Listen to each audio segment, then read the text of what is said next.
آج کی حکایت ہے حکایت نمبر 10 BA فارسی آپشنل سال دوم۔ تو اس میں ہے بربالین تربت یحییٰ پیغمبر، یحییٰ پیغمبر کی قبر کے سرہانے، یحییٰ پیغمبر کی قبر کے سرہانے موتقف بودم۔ شیخ سعدی کہتے ہیں میں اعتکاف بیٹھا ہوا تھا، موتقف بودم اعتکاف بیٹھا ہوا تھا، میں اعتکاف بیٹھا ہوا تھا۔ کہاں پہ؟ در جامع دمشق، دمشق کی جامع مسجد میں، کہ یکی از ملوک عرب، کہ ایک عرب کا بادشاہ بے انصافی منسوب بود، جو اپنی ناانصافی کی وجہ سے مشہور تھا۔ اتفاقاً زیارت آمد، اتفاق سے وہ زیارت کے لیے آیا۔ و نماز و دعا کرت، اس نے نماز پڑھی اور دعا کی۔ و حاجت خواست، اور اپنی حاجت پیش کی۔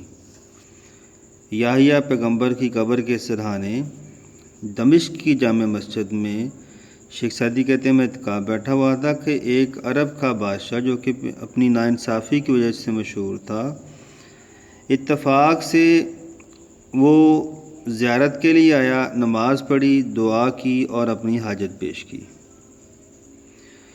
اپنی اسی بات کو وہ شعر کے ذریعے سے ظاہر کرتے ہیں، کہتے ہیں درویش و غنی بندہ این خاک درند، فقیر اور امیر غلام ہیں اس خاک کے۔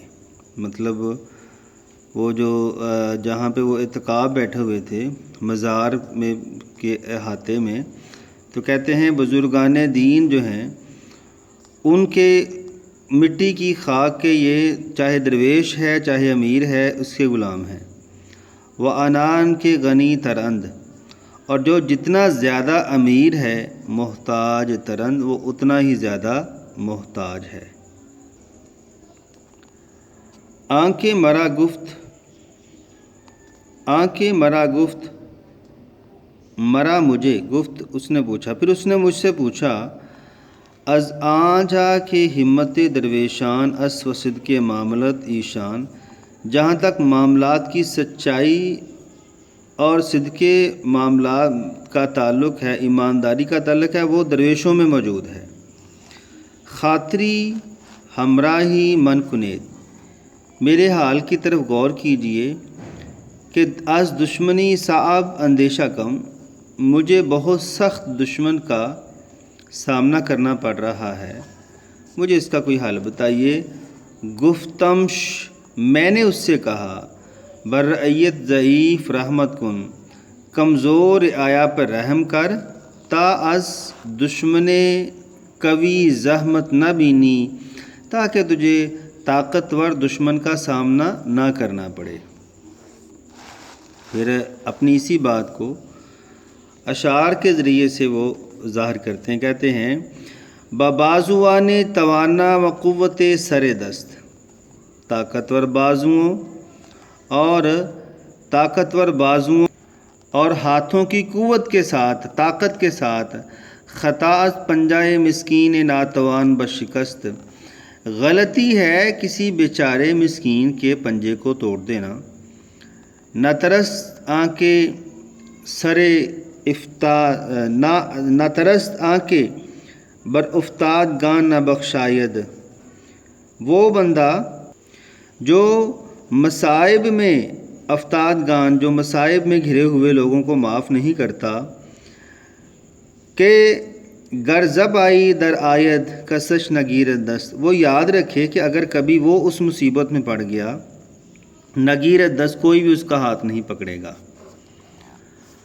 ہر آنکھ تخم بدی کشت، ہر وہ شخص جو تخم کہتے ہیں بیج کو، ہر تخم بدی کشت جو بدی کا بیج بوتا ہے، وہ چشم نیکی داشت، اور نیکی کی امید رکھتا ہے، دماغ پہیدہ پخت، اس کے دماغ نے ایک فضول بات سوچی ہے، وہ خیال باطل بس، اور اس کا خیال ایک باطل ہے۔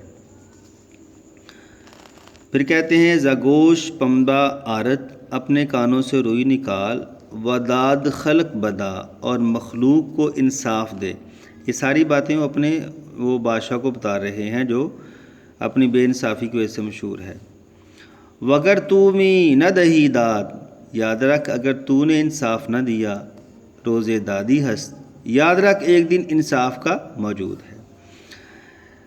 یہ اب جو شعر پڑھنے لگا ہوں اس کو آپ زبانی یاد کر لیجئے گا، کیونکہ یہ جہاں بھی اتفاق، مساوات، بھائی چارے پر اشعار کی تشریح ہوگی، عربی اختیاری میں یا اسلامیات لازمی میں، تو آپ وہاں پہ یہ اشعار ایڈ کر سکتے ہیں۔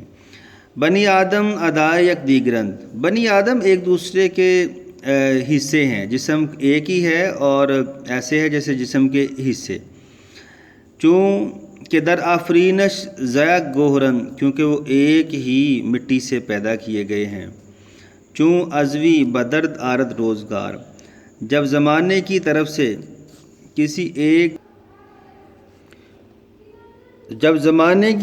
کسی جسم کے ایک حصے کو تکلیف پہنچتی ہے، دگر ازو ہارا نہ ماند قرار، تو جسم کے دوسرے حصوں کو جو ہے آرام نہیں آتا۔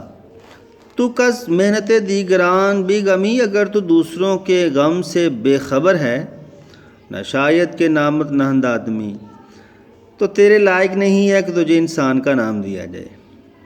یعنی کہ اگر تیرے اندر دوسروں کا احساس نہیں ہے تو تجھے زیبا نہیں دیتا کہ تیرا نام انسان رکھا جائے۔ تو یہ تھی عزیز طلباء آج کی حکایت۔ تو میں نے کہا ہے کہ یہ شعر زبانی یاد کر لیں، بنی آدم سے یہاں تک، بنی آدم سے نامانند قرار یہاں تک کر لیں۔ مساوات، اتفاق و اتحاد پر جہاں بھی تشریح ہے یہ ایڈ کر دیجیے گا۔ جی ملتے ہیں اگلے لیکچر میں، اللہ حافظ۔